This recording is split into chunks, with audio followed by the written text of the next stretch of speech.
Lamiako. Prudentziaren historia kontatuko dutxu. Prudentzia haurdun eguala alargundu zan.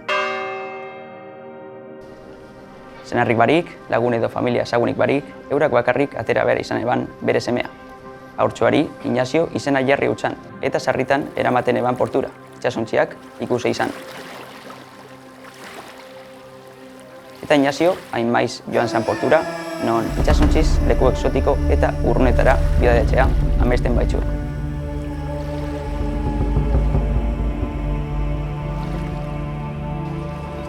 Inaziok Onibarrez arduratzeko adina izan ebanean, arek guztiak saldu eta itxasoratu egin zan. Hori zebaitzen bere ametsa.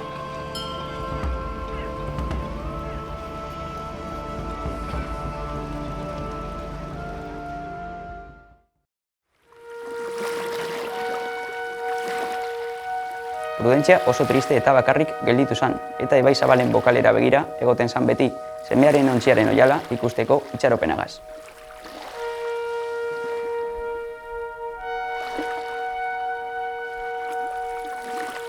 Arratsalde batez, berrizko tontorrean eguala, oial zuri bat ikusi eban. Eta korrika jatsi izan ondizko igitegira.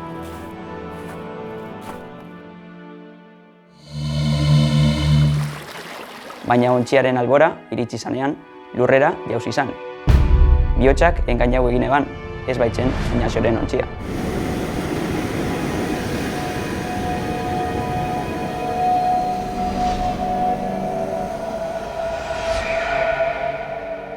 Ahal zuen moduan, hartu eban etxerako bidea, eta igitegi haietan hil zan.